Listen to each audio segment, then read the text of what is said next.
"Scarlet, he's cheating on me," she said quietly into the phone and started crying. Now that she had spoken those words, there was no turning back. Chloe seemed to acknowledge the undeniable truth. There were no more doubts. "How can you be so sure?" her friend cautiously asked. "I can feel it.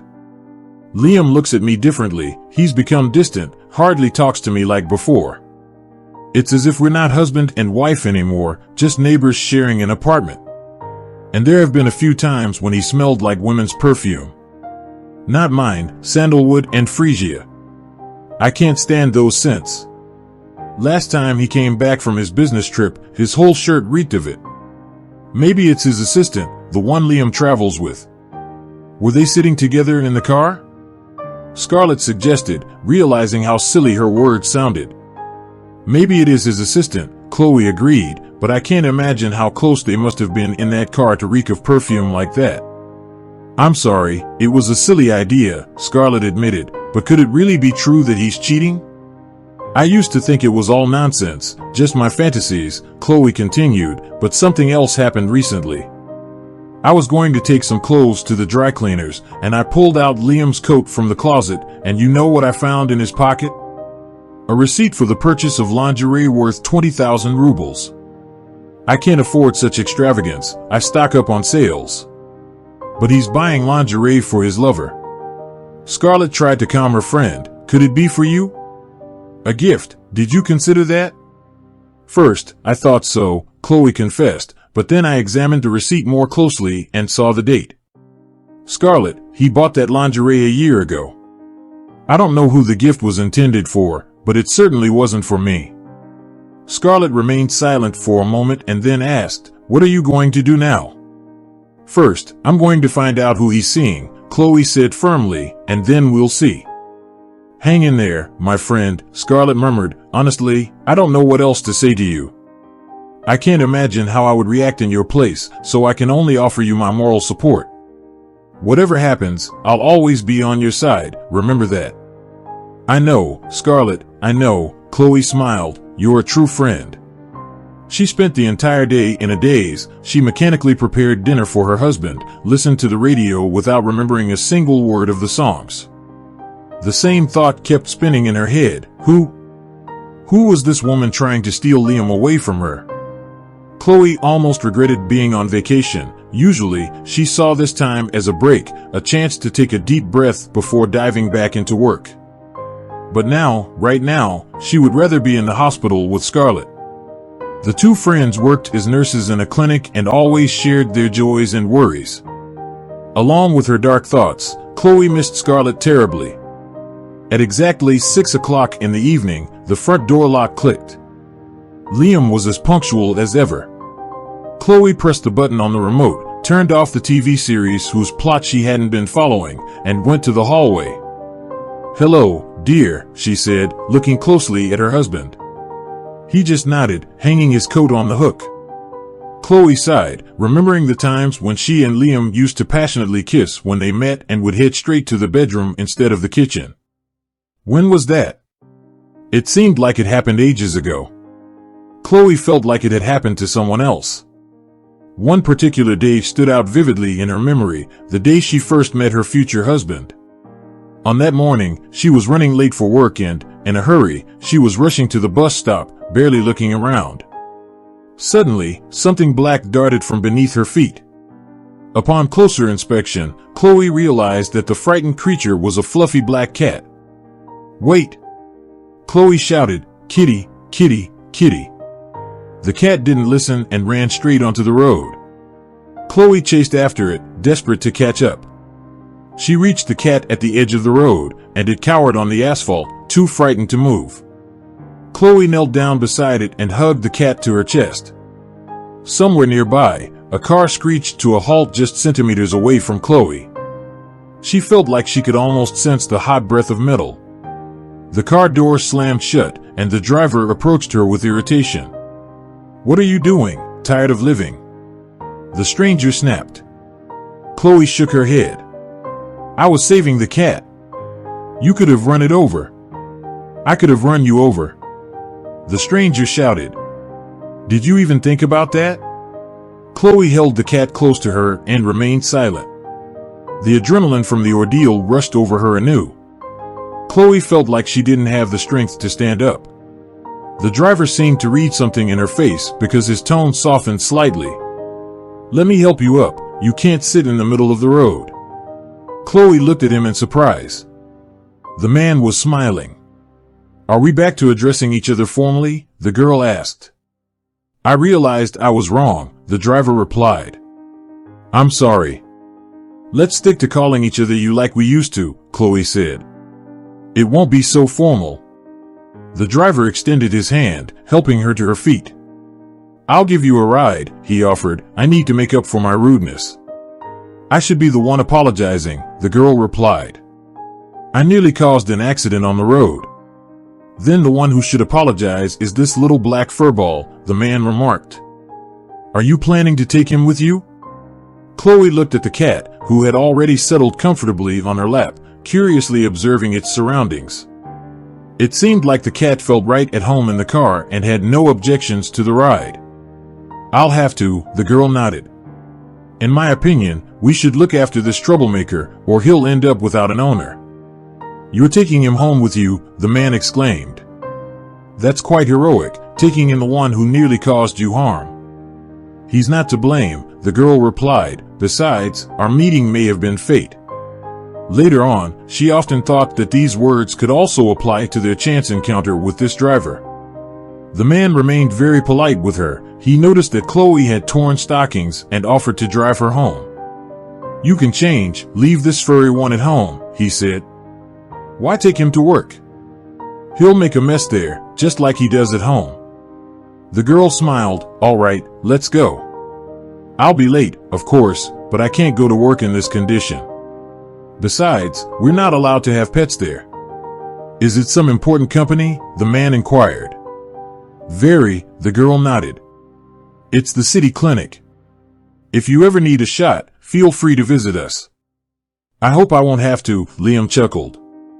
"By the way, I didn't even introduce myself." "My name is Liam," Chloe replied. Liam not only drove her home but also waited for her while she changed before taking her to work. Chloe had never felt this kind of attention before, and she was charmed. They exchanged phone numbers and agreed to call each other. "I need to make sure that my furry competitor hasn't harmed you," Liam said with a smile. Chloe didn't have high hopes that he would call. She wasn't unattractive, but she didn't consider herself a beauty either, just an ordinary girl among many. Liam, on the other hand, seemed like a respectable man, driving a foreign car. It was like a prince on a white horse. Such men never paid attention to Chloe. However, this situation was an exception. Liam not only called her, but also inquired about Chloe's health and her new roommate. "How's my furry rival doing? Not causing you any trouble?" "No, not at all," the girl laughed. "We're living in perfect harmony." "That's good to hear. Otherwise, I might have challenged him to a duel for mistreating such a lovely lady," Liam joked. "What lovely lady?" Chloe wanted to ask but didn't dare. Nevertheless, her heart sang. "It is. Words, would you like to go to the movies tomorrow?" Liam asked. "A new film just came out. Have you heard of it?"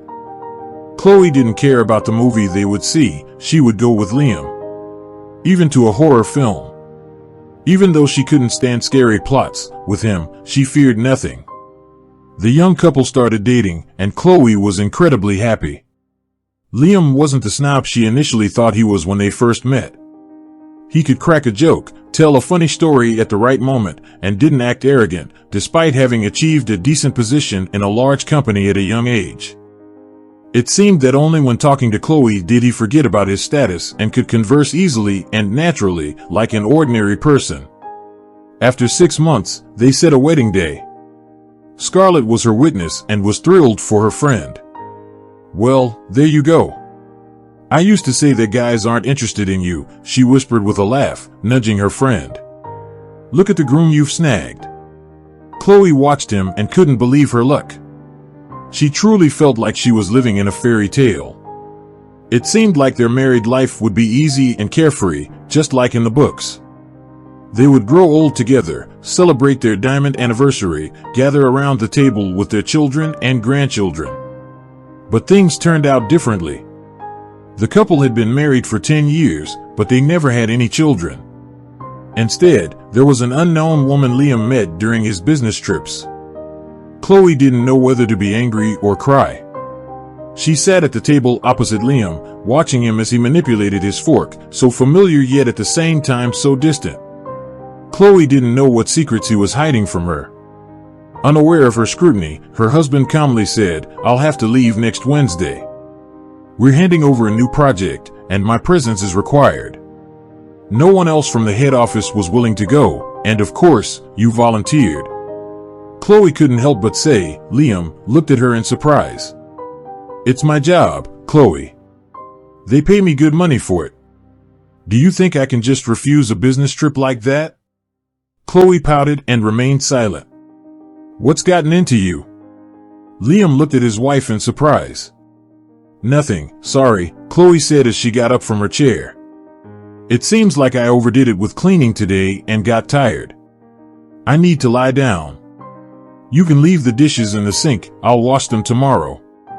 As she headed to the bedroom, she scolded herself.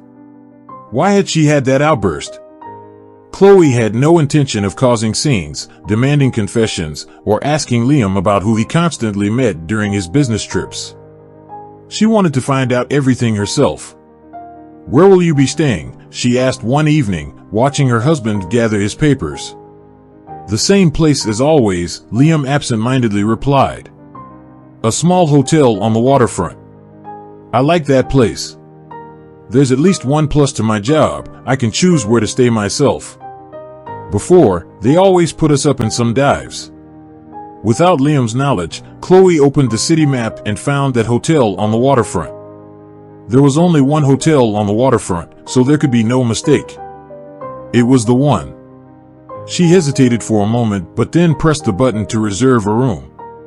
There was, of course, a risk that Liam might catch her in the corridor, but Chloe promised herself she would be careful.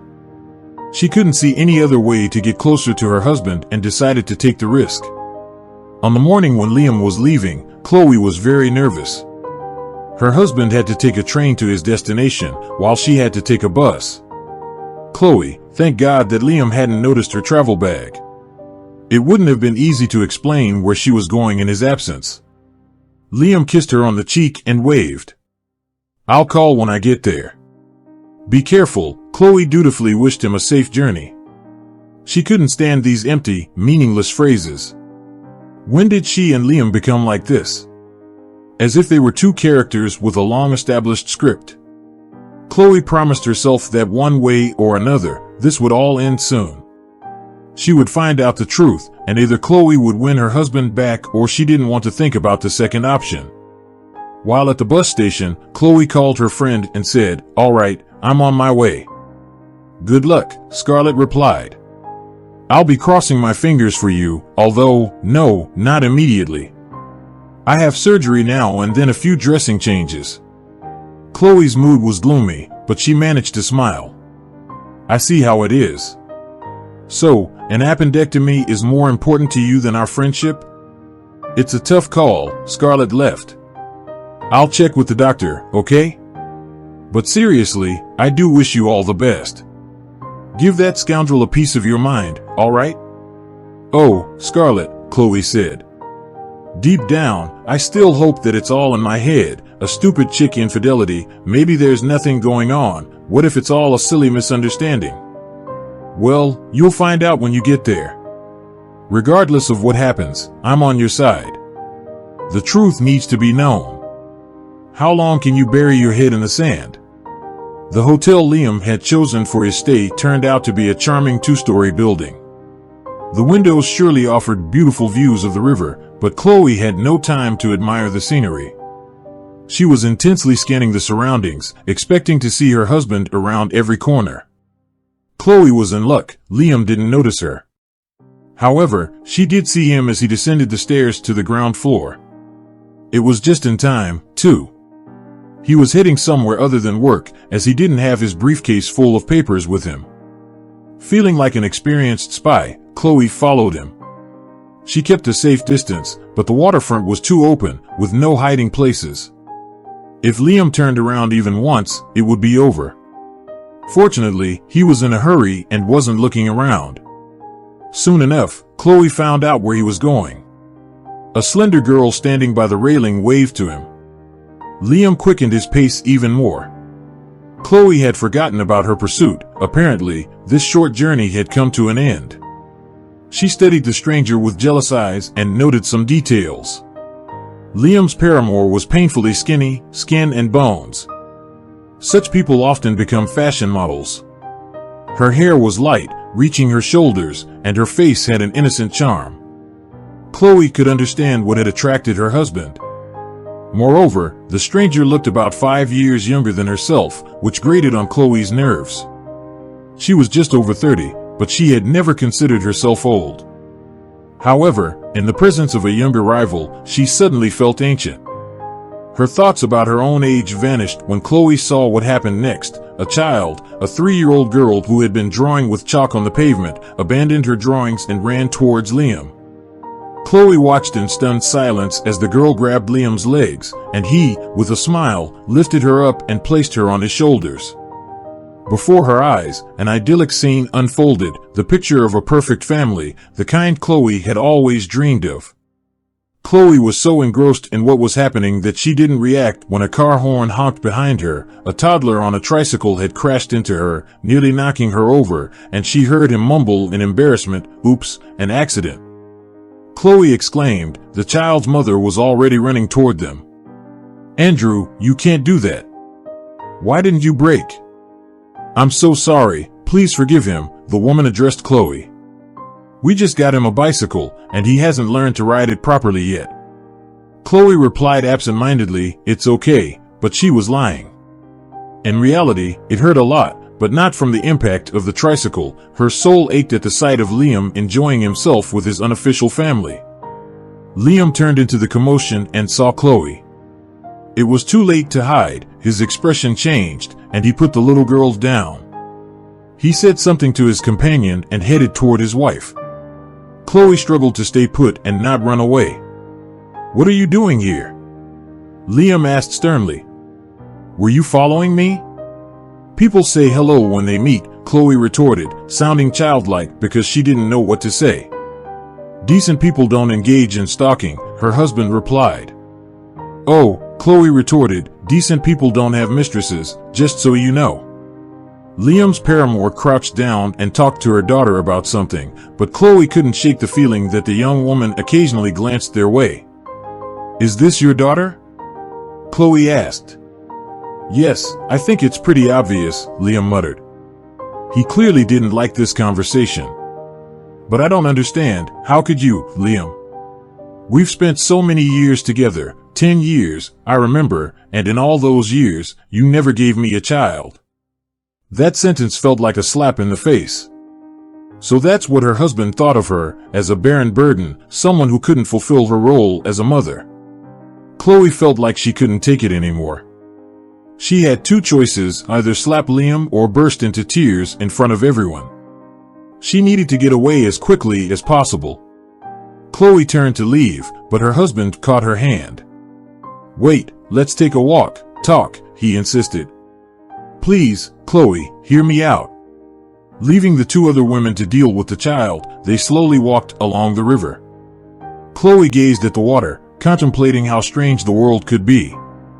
She and Liam hadn't gone on trips like this together for so long that she should have been jumping for joy now that her dream had come true.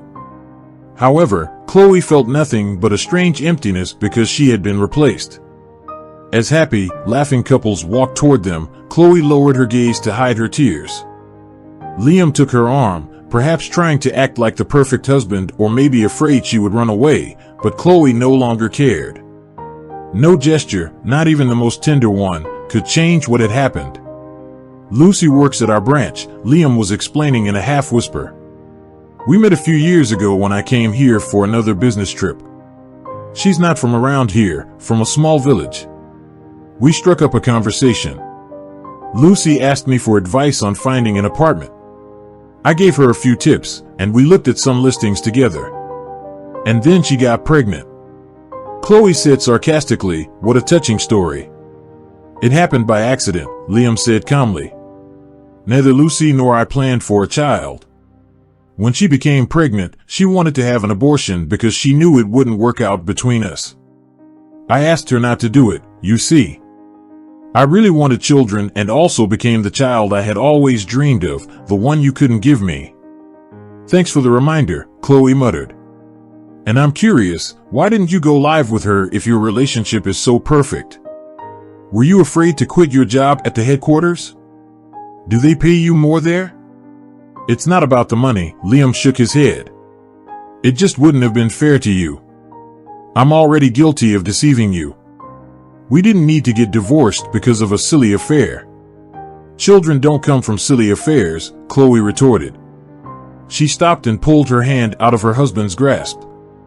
"Your conscience may be clear," she told him. "I will file for divorce myself. Maybe this arrangement suits you, living two lives, but it doesn't suit me. It's all dirty and sordid.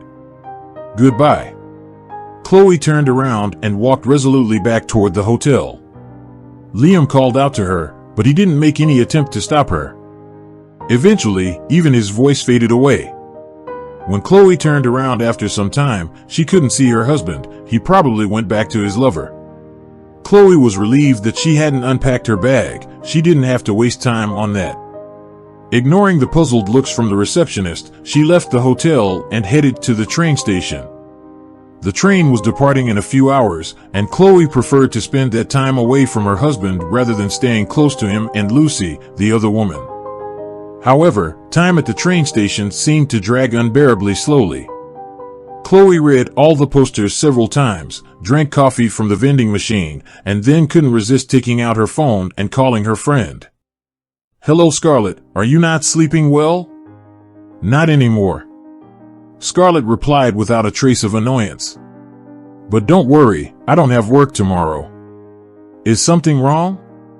Chloe remained silent, unable to bring herself to explain what had happened.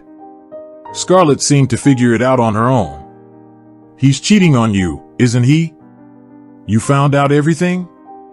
"Yes, Scarlet," Chloe replied in a melancholic tone. "I saw them with my own eyes. Liam and his lover, some Lucy who works with him in the same firm. But that's not even the worst part." "What could be worse?" Scarlet exclaimed. "Don't tell me Liam treated you like an ancient old lady, or maybe he wants you to move out of the apartment, hopes to move her in there." "Well, you tell him not to count on it. I'll hire a good lawyer, and he—" "Scarlet," Chloe interrupted her, "Liam has a daughter. Elsa, about 3 years old by the looks of it. They're serious, you know, and I'm the outsider." Scarlet remained silent for a while and then asked, "When are you coming back?" "If everything goes well, in about 3 hours." "Why?" Chloe inquired. "Come to my place," her friend suggested. "We'll sit down and chat. I won't be able to sleep after hearing news like this, and you won't be in the mood for it either. So come over, and we'll have a good talk." Chloe truly felt that she wouldn't be able to sleep even if she took all the sleeping pills in the world. During the 3-hour train journey, she simply sat and stared out the window, counting the stars. After arriving at the station, she took a taxi to her friend's place. "We've been waiting for you," Scarlet exclaimed as she opened the door. "Who's we?" Chloe became cautious. "Scarlet, I thought it would be just the two of us. Honestly, I'm not in the mood to make new acquaintances right now." Her friend chuckled. "I think you won't mind my French friend," and showed her a bottle of Remy Martin cognac. Chloe laughed with relief. "Oh my God, is this what you meant? I thought you were trying to set me up with a new fiancé, just like you used to do in our youth." "I will start doing that, but a bit later," Scarlet nodded. "For now, let's have a girls' night. Let's forget about these men." They settled in the kitchen, choosing not to turn on the overhead light. Instead, Scarlet found some candles, and Chloe watched the flickering flames, feeling light and cozy. Perhaps Scarlet is right, Chloe wondered, if she had been too hard on Liam. At least for this evening, however, thoughts of him continued to linger in her mind. We've lived together for so many years, she said, addressing her glass of cognac. I got used to it and thought it would always be like that. Liam, our shared dinners, and the TV with its silly shows and news broadcasts. It was a nice, familiar routine, but it was all a lie, you know? I just slept through it and didn't notice the obvious. We had become strangers to each other. I had simply grown accustomed to my husband, like a piece of furniture, and he had grown accustomed to me. He didn't even dare leave me for his mistress, probably scared. Who knows how things will turn out in his new family? It was easier with me, boring and predictable as I was. Chloe downed her glass, grimaced, and sighed. All her troubles seemed to have faded away. Ah, just forget about him, Scarlet declared firmly. Who cares if he found a treasure? Look at you, you're gorgeous, smart, and interesting. And he, pardon my bluntness, has turned into a boring, middle-aged man. He probably even has a beer belly by now, enjoying his weekend beers. We'll see how long his mistress lasts.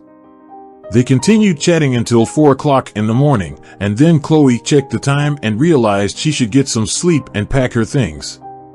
She wanted to leave the apartment before Liam returned. She had no desire to see him again. I should go, Chloe said, pushing herself up from the chair. I need to get some rest and pack my things. I want to clear out of the apartment before Liam comes back. I don't want to see him anymore. Where are you going to stay now? Scarlet asked, clearly concerned for her friend. I still have my own place, you know, Chloe replied. Did you forget? The last tenants moved out a couple of months ago, and I haven't found new ones yet, so I'll have my hands full redecorating the place during my vacation. Good luck, my friend, Scarlet said. If you need any help with the interior design, give me a call. You know I'm into decorating. Chloe stepped outside and called a taxi. The cool breeze refreshed her cheeks, and the alcohol-induced haze began to fade. When the driver arrived, a young man roughly her age, Chloe greeted him with a smile. You're quick, she said. I'm in no rush. The driver, a young man roughly her age, appraised Chloe with an interested look and winked. I'm not in a hurry either. We can take a little tour around the city and have a chat. Look at this night, it's stunning. Maybe the effects of alcohol hadn't completely worn off because Chloe didn't notice anything suspicious in the driver's tone. She didn't hesitate when he addressed her informally, and after her conversation with Scarlet, she was feeling relaxed and less vigilant. It seemed to her that the whole world was as cozy and pleasant as Scarlet's apartment. My name is Aiden, the driver introduced himself when Chloe got into the car. And you? I'm Chloe, she replied with a friendly nod. Where are you coming from so late? Aiden asked as he started the engine and pulled away from the curb. I stayed late at my friend's place, Chloe explained, lowering the window to let the wind flow through her hair. We had a few drinks and lost track of time.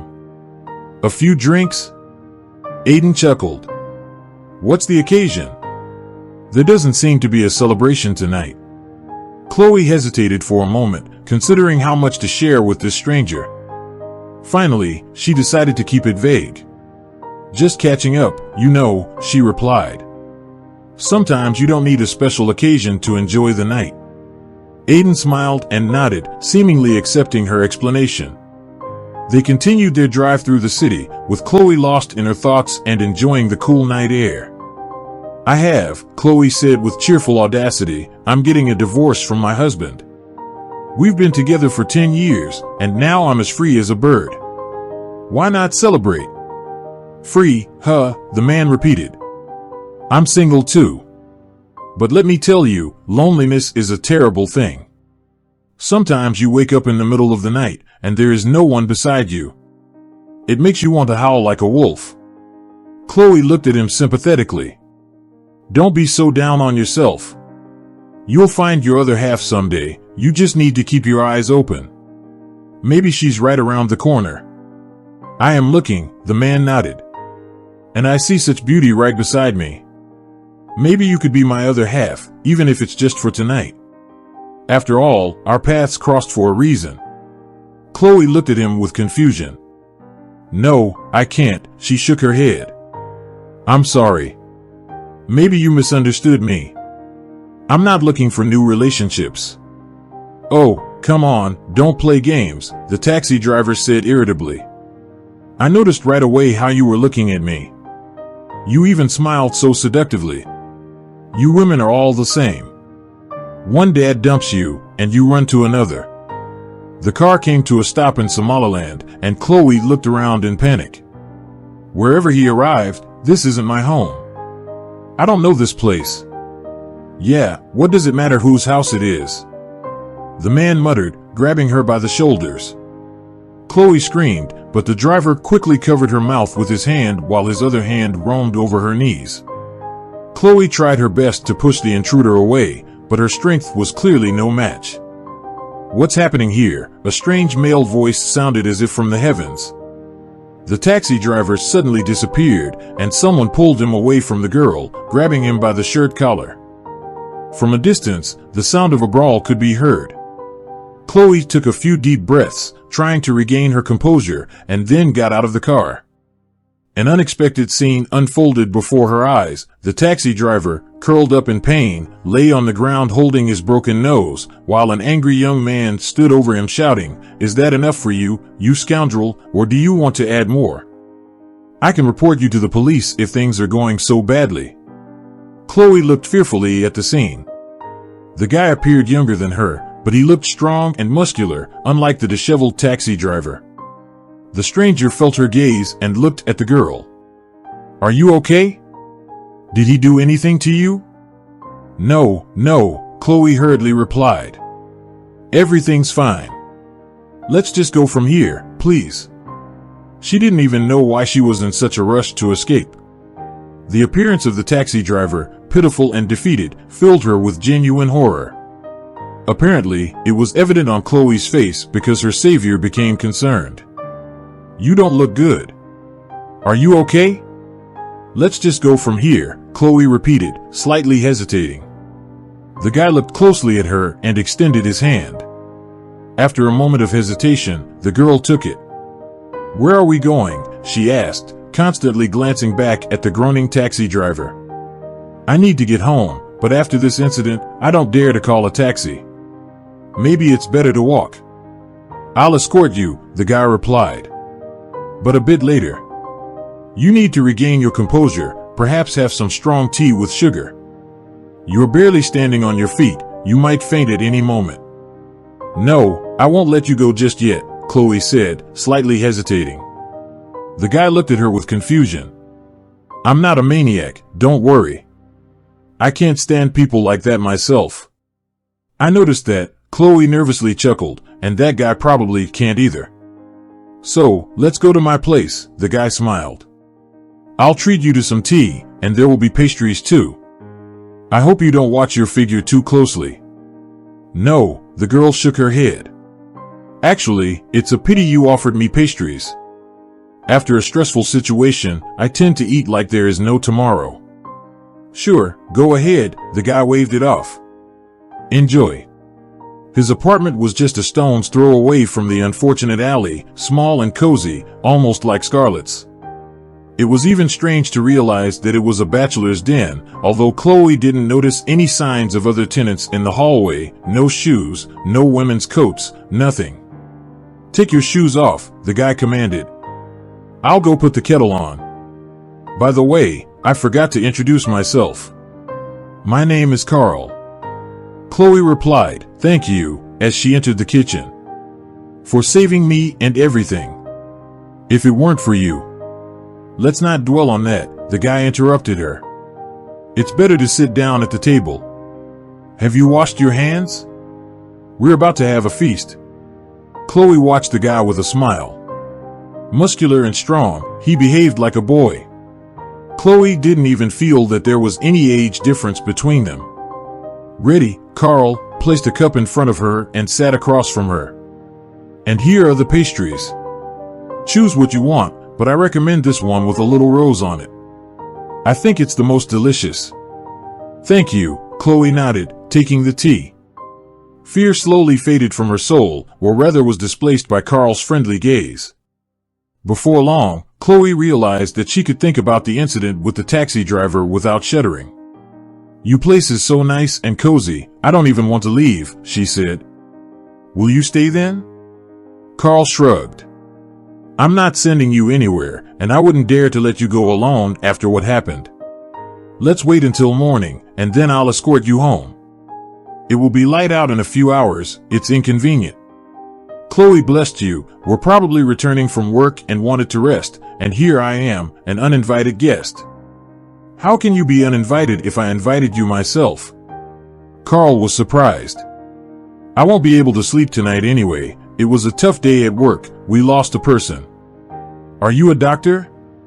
"No, I'm a firefighter." "I said we lost a person, meaning we couldn't extinguish the fire in time to save someone. There was a major fire on the street today. Maybe you heard about it?" "No, I didn't hear about it." Chloe shook her head. "I was in another city today, but the words losing a person are very familiar to me. I work in healthcare." A small photograph hung on the wall directly above the table, depicting Carl and a pretty dark-haired girl. Chloe looked at the picture and asked, "Is this your wife?" Carl followed her gaze. "Lexi?" "Not yet. She's my fiancée." Chloe hesitated and got up from her seat. "Does it not bother you that I'm here? What if your fiancé finds out? You could end up in a scandal." Carl waved his hand amiably, dismissing the concern. "Who's going to tell her? Besides, Lexi would actually be pleased to find out that I saved a person." Chloe wasn't so sure about that, but she didn't argue. As she had said, she just felt good here and didn't want to leave. However, fatigue was taking its toll, and Chloe couldn't stifle a yawn. Carl immediately perked up. "It's getting late. I'll set you up on the couch. You can get some sleep and rest. In the morning, you can head home." Chloe didn't have the strength to argue. As she drifted off to sleep, she realized that she hadn't thought about her husband even once in the last few hours. The events in the other city seemed distant, as if they had happened a long time ago and didn't affect her anymore. She felt warm looking at Carl's smile. In the morning, as promised, Carl escorted her to the bus stop. "I'm sorry I can't take you all the way home," he said. "I have things to do." "I understand," Chloe nodded. "You've already done so much for me. I wish you luck at work and happiness in your personal life. You and Lexi make a beautiful couple. You'll have a wonderful family." Unable to resist, she gave him a quick peck on the cheek and hopped on the bus. Carl waved at her with a smile.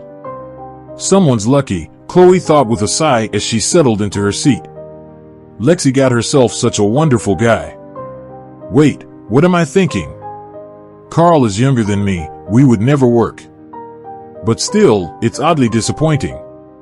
The next few days were filled with busyness and kept Chloe from dwelling on her sad thoughts. Without delay, she visited the registrar's office and filed for divorce. Then she moved her belongings back to her old apartment and made it her own. The rest of her vacation flew by unnoticed. Chloe returned to work as a different person, full of energy and determination to start her life anew. Scarlet let out a whistle when she saw her. Well, I thought she'd be wallowing in sorrow, but look at her now. The radiant bride-to-be who walked in. Chloe waved her hand dismissively. Come on, what bride? I just got a good night's sleep. A good night's sleep is one of the signs that there's no depression, Scarlet insisted. Have you stopped moping over your Romeo? Well, that's the right thing to do. We'll find you someone else, even better. Please, Scarlet, no need. I don't want any romance right now. I just want to live for myself. In reality, she couldn't get Carl out of her head. The guy with the open smiling face and strong hands. Chloe tried to push the thought of him away, telling herself it was all nonsense, silly fantasies, and in general, unfair to the unknown Lexi. But she couldn't help it. She even went for a walk in the neighborhood where Carl's house was located, deep down hoping to run into him. But it didn't happen. Chloe felt both joy and disappointment simultaneously. How would she explain her presence, and what could this meeting have given her? No, it was time to end these naive dreams. Chloe immersed herself in her hospital work and pushed thoughts of love to the back burner. But Scarlet couldn't seem to calm down. "Have you heard that James from the surgical department got a divorce?" "I haven't heard," mumbled Chloe, filling out a chart. "But I feel for him." "You shouldn't just feel for him, you should act. James is not even 40 yet, and he's already aiming for department head, and he's got nothing against him. Not overweight, no baldness." Chloe glanced at Scarlet with irony. "So, if a man hasn't been bent over by scoliosis yet, he's perfectly suitable for me?" "Well, thank you." "No, that's not what I meant," Scarlet blushed. "I just mean you need to get your life together. And here's an option. Have you thought about it?" Chloe did think, but not about boring James, who was driven solely by his ambitious plans, but about Carl. Later, it seemed to her that she had somehow drawn the guy to herself with her thoughts. Several months after their first meeting, Chloe ran into Carl again under quite unexpected circumstances. In the hospital corridor and in a wheelchair. Chloe didn't immediately recognize him and stopped only when she heard his familiar voice. "Hello, you're here too?" What a small world, Chloe stared at him in amazement. Carl had lost a lot of weight and looked gaunt. And that wheelchair. Chloe was at a loss for words. Only when she realized that continuing to stay silent would be rude, she said, "Hello." Carl correctly interpreted her gaze, and he looked sad as he shrugged. The shift didn't go well. "We were extinguishing an old house on the street. The floors were collapsing. I rushed to save an old man, but a beam cursed me. The doctors say they had to piece me back together, and now I've come here for rehabilitation." "I'm really sorry," Chloe murmured, feeling embarrassed by her words. She was horrified, deeply concerned for Carl, but she had no idea how to express her feelings. Only conventional, faceless words came to her tongue. A door down the corridor slammed shut. A slender, dark-haired girl emerged from the room and walked in their direction, muttering something to herself. "I'll take you to your room now, and then head to work," she said to Carl. "I'll have to call a taxi." "I'm running late," Carl reassured her. "Go on, Lexi." The girl looked at him with doubt and nodded. "All right then, I'll be off. See you soon, Carl." Chloe watched her with her eyes wide as the slender figure quickly disappeared down the corridor. It seemed like Lexi couldn't wait to escape the hospital walls. "I'll be going," Carl said softly. "I need to talk to the doctor some more. We'll see each other again."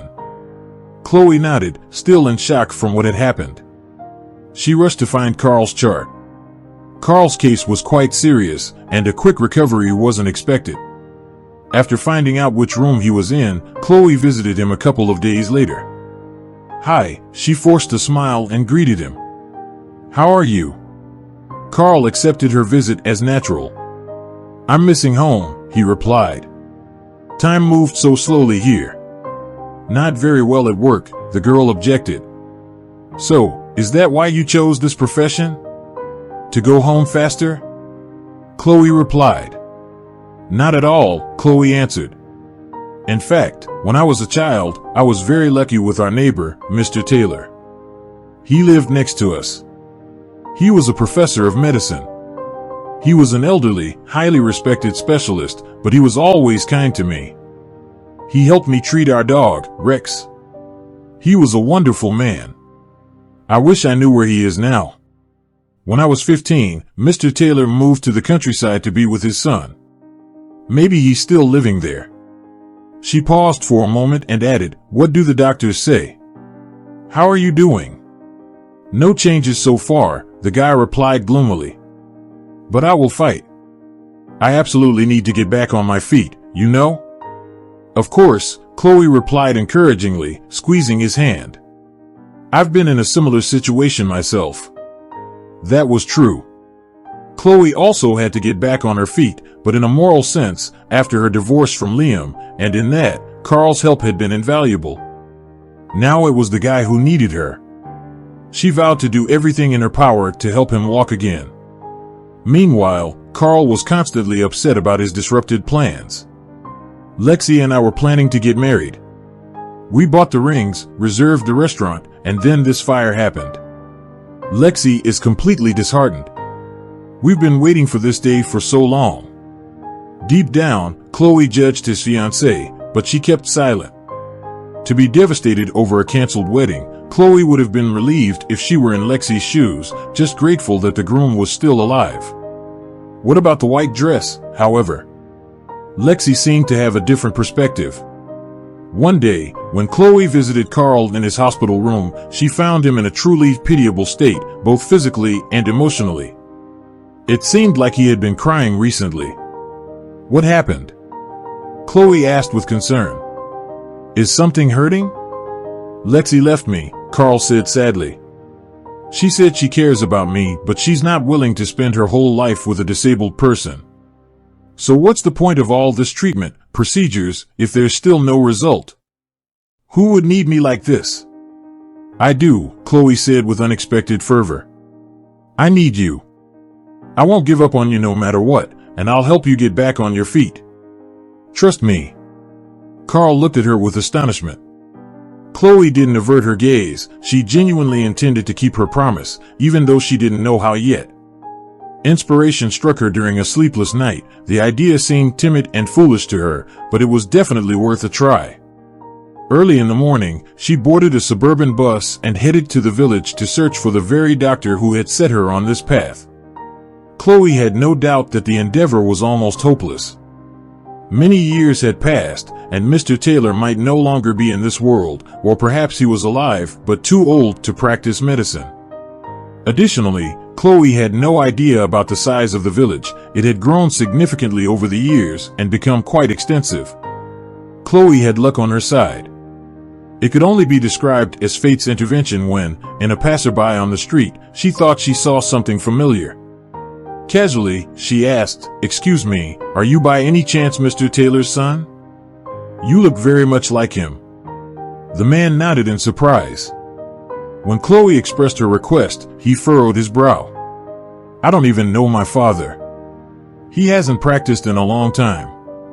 I'm not sure if he can help you with anything." "He will be able to," Chloe said with complete conviction.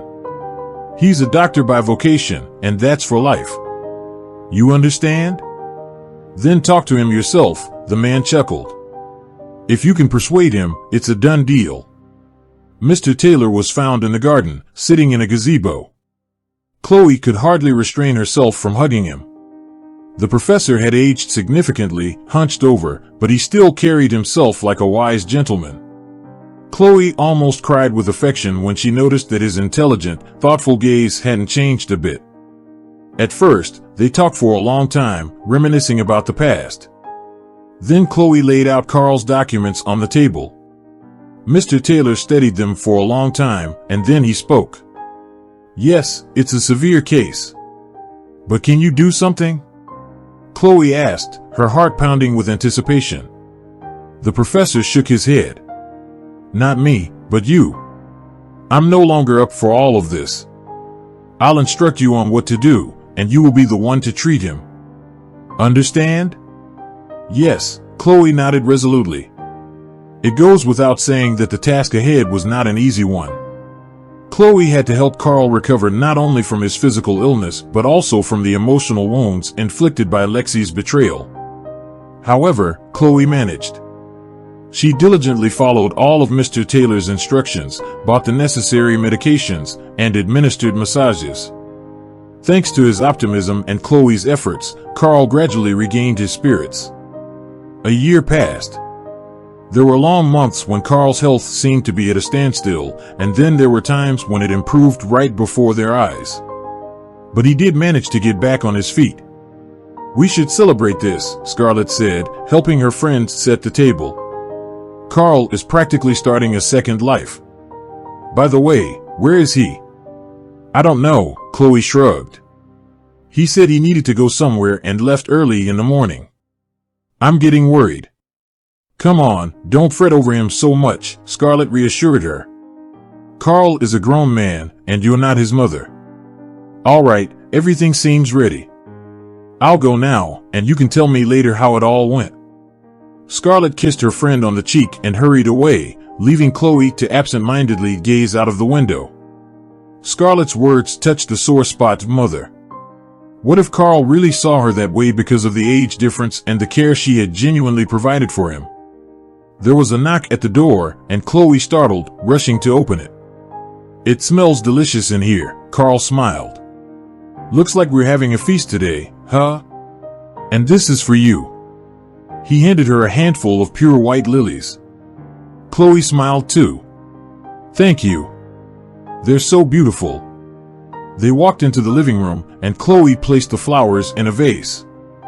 Carl lingered at the doorway. Chloe, listen. We need to talk. Chloe's heart sank. Here it comes, she thought. He's going to express gratitude for everything and then deliver all that polite, meaningless nonsense before leaving forever. However, Carl did something different. Unexpectedly, he knelt down before her and handed Chloe the golden ring. Will you marry me? Chloe was silent, at a loss for words. Then, almost against her will, she voiced her main fear. But I'm older than you, you know. Not older, just more experienced, Carl smiled. That's a big difference. And also, I can't have children, Chloe confessed. I'm infertile. So what? Carl shrugged, undeterred. We can adopt an orphan. I grew up in an orphanage myself, and I know what life is like there. I'd happily adopt a child from there. Chloe remained silent, not knowing what other arguments to bring up. It felt so silly. In reality, she wanted to cry tears of happiness. Just say yes, Carl requested gently, placing the ring on her finger. Yes, Chloe whispered softly. They celebrated a modest wedding in the countryside and settled into Carl's tiny apartment. Chloe felt that this place would bring them happiness. After all, it was there that they had their first conversation over tea and pastries. And happiness did come. 6 months into their married life, Chloe unexpectedly found out that she was pregnant. She gave birth to a daughter named Scarlet, in honor of her dear friend. They didn't have to think long about who should be the godmother. Later, the couple also adopted twin boys from an orphanage. Because when it comes to children and happiness, there's no such thing as too much. Thank you for joining us today on Deep Stories. Be sure to like and subscribe and hit that notification bell so you don't miss out on our next video.